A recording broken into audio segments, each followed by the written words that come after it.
tớ tình yêu kia nâng Christian micro đánh thụច្រើនណាvìផ្ដល់នូវផលប៉ះពាល់អ្វីខ្លះទៅកាន់សាធារណជនប្រជាជនដែលជាអ្នកប្រើប្រាស់អូខេប្រសិនបើ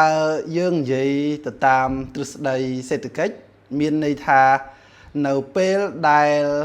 ការផ្គត់ផ្គង់វាធំជាងតម្រូវការវាធ្វើឲ្យតម្លៃធ្លាក់ចុះអញ្ចឹងមានន័យថានៅពេលដែលតម្លៃធ្លាក់ចុះស្អីគេជាអត្ថប្រយោជន៍អត្ថប្រយោជន៍គឺជាទៅដល់អ្នកប្រើប្រាស់អញ្ចឹងការប្រកួតប្រជែងឬក៏ចំនួនស្ថាប័នហិរញ្ញវត្ថុច្រើនពីទស្សនៈរបស់ខ្ញុំទេខ្ញុំគិតថាมันមានផលប៉ះពាល់ជាអវិជ្ជមានធ្ងន់ធ្ងរអីទៅកាន់សាធារណជនឬក៏ជាអ្នកប្រើប្រាស់នោះទេក៏ប៉ុន្តែអ្វីដែលសំខាន់កុំទាន់អាលប្រតិកម្មជាមួយនឹងអ្វីដែលខ្ញុំនិយាយប៉ុន្តែអ្វីដែលសំខាន់គឺស្ថាប័នទាំងអស់នោះគឺជាស្ថាប័នស្របច្បាប់នេះគឺជាអ្វីដែលខ្ញុំចង់និយាយអញ្ចឹងថ្ងៃនេះខ្ញុំចង់លើកបង្ហាញដោយសារខ្ញុំស្រង់ពីរបាយការណ៍ធនាគារជាតិនៅចុងឆ្នាំ2024ពីស្ថាប័នធនាគារនិងគ្រឹះស្ថានមីក្រូហិរញ្ញវត្ថុដែលមានអាជ្ញាប័ណ្ណត្រឹមត្រូវស្របច្បាប់ហ្នឹងមកបង្ហាញបងប្អូនគ្នាថាតើចំនួនប៉ុណ្ណឹងជាចំនួនមួយដ៏ច្រើនដែរឬទេហើយចំនួនដ៏ច្រើនបែបនេះវាជាឥទ្ធិពលជាអវិជ្ជមានទៅដល់អ្នកប្រើប្រាស់ដែរឬទេដោយខ្ញុំបានលើកឡើងមកអញ្ចឹងជាទស្សនៈរបស់ខ្ញុំឲ្យតែស្ថាប័នស្របច្បាប់មានក្រមសីលធម៌វិជ្ជាជីវៈមានការត្រួតពិនិត្យត្រឹមត្រូវពីធនាគារជាតិនៃកម្ពុជាប្រកួតប្រជែងច្រើននឹងធ្វើឲ្យតម្លៃធ្លាក់ចុះសេវាកម្មកាន់តែប្រសើរអញ្ចឹងវាជារឿងមួយដ៏ល្អក៏ប៉ុន្តែអ្វីដែលជាបញ្ហាគឺជារឿងមួយផ្សេងទៀតខ្ញុំសូមមិននិយាយឥឡូវយើងទៅមើលទាំងអស់គ្នាថាតើចំនួនប៉ុណ្ណឹងច្រើនដែរឬទេយើងឃើញថានេះគឺជា commercial bank ធនាគារពាណិជ្ជតាមរយៈរបាយការណ៍ធនាគារជាតិនៅចុងឆ្នាំ2024យើងឃើញថាមានចំនួន59ស្ថាប័នដែលមានការិយាល័យ1752ការិយាល័យទូទាំងប្រទេសមានបុគ្គលិក66666នាក់ហើយ ATM ដែលផ្ដល់នៅភាពងាយស្រួលនៃការដកលុយឬក៏ដាក់លុយហ្នឹងប្រហែលជាង 5000 កន្លែងអូខេអញ្ចឹងយើងឃើញថាធនាគារពាណិជ្ជនេះមិនមែនផ្ដល់តែប្រាក់កម្ចីទេគឺផ្ដល់នៅសេវាកម្មជាច្រើនទាំងកម្ចីទាំងសន្សំទាំងមុខងារនៃការទូទាត់នេះមិនទាន់និយាយតាក់ទងទៅនឹង app នៃការទូទាត់ចាយវាយផ្ទេរប្រាក់មានភាពងាយស្រួលផងអញ្ចឹងបើយើងមើលតែមួយជ្រុងថាផ្ដល់នៅប្រាក់កម្ចីជាឥទ្ធិពលជាអវិជ្ជមានទៅដល់អ្នកប្រើប្រាស់ចុះមុខងារសំខាន់នៃការសន្សំមុខងារសំខាន់នៃការសម្រួលក្នុងការដកលុយមុខងារសំខាន់នៃការទូទាត់ធនាគារពិតជារួមចំណែកផ្ដល់នៅសេវាកម្មល្អទាំងអស់នេះជួយដល់ប្រជាពលរដ្ឋជួយដល់អ្នកប្រើប្រាស់ច្រើនណាស់អូខេអញ្ចឹងងាកទៅវិញប្រសិនបើយើងគិតថាកម្ចីហ្នឹងវាផ្ដល់នៅបញ្ហាប៉ុន្តែប្រសិនបើជាស្ថាប័នស្របច្បាប់ប្រកួតប្រជែងគ្នាដោយស្មើភាពដោយក្រមសីលធម៌វិជ្ជាជីវៈប្រកាសណាស់គឺជាឥទ្ធិពលជាវិជ្ជមានទៅដល់សង្គមខ្ញុំលើកឧទាហរណ៍ថាធនាគារផ្ដល់កម្ចីឲ្យលោកកនៅអត្រាការប្រាក់1.5% ក្នុងមួយខែក៏ប៉ុន្តែធនាគារ B គាត់ប្រកួតប្រជែងគាត់ថាអូខេខ្ចីគាត់បានគាត់ឲ្យការប្រាក់តែ 1% ក្នុងមួយខែឃើញទេ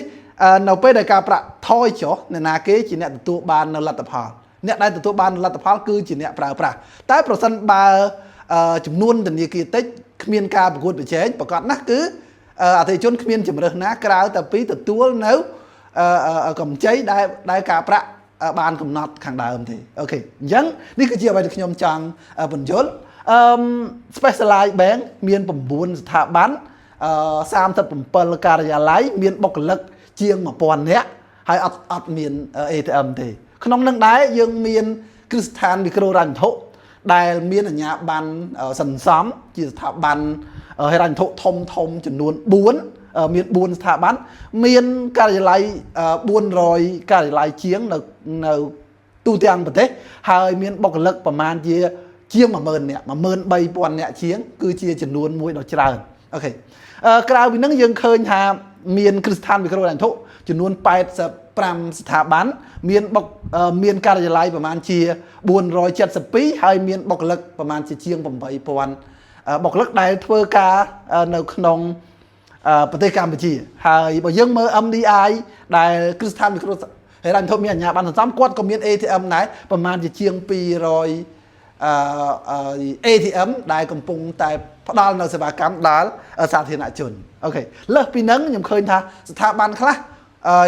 ក្រៅតែពីការិយាល័យក្រៅតែពី ATM គាត់មានភ្នាក់ងារដែលនៅគៀកកិតចិត្តបង្កើយក្បែរផ្ទះរបស់ពួកគាត់ហើយមាន app ដែលពួកគាត់អាចធ្វើប្រតិបត្តិការបាននៅគ្រប់ទីកន្លែងគ្រប់ពេលវេលាអូខេអញ្ចឹងវាពិតជាផ្ដល់នៅសេវាកម្មនិងភាពងាយស្រួលក្នុងការប្រើប្រាស់ក្នុងនោះដែរក៏យើងមានប្រតិបត្តិការអន្តរជាតិជនបទដែលមានចំនួន115វាថ្មីត្បិតតែចំនួនច្រើនមែនក៏ប៉ុន្តែទំហំនៃប្រតិបត្តិការរបស់គាត់គឺចំនួនតិចនៅឡើយទេអញ្ចឹងសរុបមកយើងឃើញថាមាន272ស្ថាប័នប្រសិនបើយើងដកប្រតិបត្តិការអន្តរជាតិយើងគិតតែធនាគារនិងគ្រឹះស្ថានវិក្រហិរញ្ញវត្ថុមានប្រមាណជា150ស្ថាប័នអញ្ចឹងចំនួនប៉ុណ្ណេះយើងឃើញថាច្រើនគួរសមក៏ប៉ុន្តែសម្រាប់ខ្ញុំម្ដងហើយម្ដងទៀតប្រសិនបើជាស្ថាប័នទាំងអស់នោះគឺជាស្ថាប័នស្របច្បាប់អនុលោមទៅតាមច្បាប់ដែលធនាគារជាតិបានកំណត់អនុវត្តនៅក្រមសីលធម៌វិជ្ជាជីវៈប្រកបណាស់វិជ្ជាឥទ្ធិពលជាវិជ្ជមានដែលផ្ដល់ជាប្រយោជន៍និងជាជំរើសទៅដល់អ្នកប្រើប្រាស់ក៏ប៉ុន្តែស្អីគេដែលបងប្អូនអ្នកគ្នាកន្លងមកឃើញមានបញ្ហាវាអាចប្រជាពលរដ្ឋមួយចំនួនគាត់ខ្វះនៅចំណេះដឹងផ្នែកហិរញ្ញវត្ថុគាត់ខ្ចីលុយមកឲ្យតែបានឲ្យប្រមាណក៏យកដែរមិនគិតពីបញ្ហានិងសមត្ថភាពនៃការសងត្រឡប់ទេហើយស្របគ្នានោះដែរក៏មានបុគ្គលិកមួយចំនួននៅក្នុងចំណោមប្រមាណជា90000អ្នកជាងនេះមានអ្នកដែលខ្វះនៅក្រមសីលធម៌វិជ្ជាជីវៈគាត់ផ្ដាល់ដោយមិនបានគិតគូរវែងឆ្ងាយអាចជាឥទ្ធិពលជាអវិជ្ជមានក៏ប៉ុន្តែខ្ញុំគិតថាភាគច្រើនគាត់ធ្វើបានល្អប៉ុន្តែអ្វីដែលជាបញ្ហាប្រជាពលរដ្ឋខ្វះនៅចំណេះដឹងផ្នែកហិរញ្ញវត្ថុបុគ្គលិកធនាគារមួយចំនួនទូចខ្វះនៅក្រមសីលធម៌វិជ្ជាជីវៈក៏ប៉ុន្តែអ្វីដែលជាបញ្ហាមួយទៀតនោះដែលយើងមើលមិនឃើញគឺអ្នកដែលរស៊ីតាក់ទងទៅនឹងហិរញ្ញវត្ថុនេះក្រៅប្រព័ន្ធធនាគារដែលខ្ញុំមិនដឹងថាពួកគាត់មានវិធីសាស្ត្រអីដែលអាចរស៊ីទៅលើមុខរបរទាំងអស់នេះបានហើយតើមានការត្រួតពិនិត្យនិងការគ្រប់គ្រងគាត់បានល្អកម្រិតណាអានេះគឺជាបញ្ហាដែលជាសំណុំពរដែរថាប្រសិនបើធនាគារជាតិក៏ដូចជាស្ថាប័នដែលពាក់ព័ន្ធអាចពិនិត្យមើលទៅលើក្រុមអ្នកដែលរស៊ីមិនស្របច្បាប់មិនមានអាជ្ញាប័ណ្ណត្រឹមត្រូវនេះដើម្បីថាតើពួកគាត់ជះឥទ្ធិពលជាអវិជ្ជមាននិងមានក្រមសីលធម៌វិជ្ជាជីវៈក្នុងការផ្ដល់នៅសេវាកម្មហិរញ្ញវត្ថុនឹងដែរឬទេអូខេនេះគឺជាអ្វីដែលខ្ញុំចង់លើកឡើងបកត្រឡប់មកវិញតាក់ទងទៅនឹងសំណួរបងប្រុសថាតើស្ថាប័នច្រើនវាផ្ដល់នៅផលប៉ះពាល់អ្វីខ្លះដល់អ្នកប្រើប្រាស់ចម្លើយគ្មានអ្វីល្អគ្រប់10ទេអ្វីខ្ញុំនិយាយតែងតែមានចំណុចល្អនិងចំណុចខ្វះខាតក៏ប៉ុន្តែប្រសិនបើជាស្ថាប័ននេះស្របច្បាប់រក្សាឲ្យបាននៅក្រមសីលធម៌វិជ្ជាជីវៈប្រកបណាស់ផ្ដល់នៅផលប្រយោជន៍ច្រើនលើសលប់ទៅកាន់សាធារណជនក៏ដូចជាអ្នកប្រើប្រាស់អូខេអរគុណច្រើនសុខសប្បាយ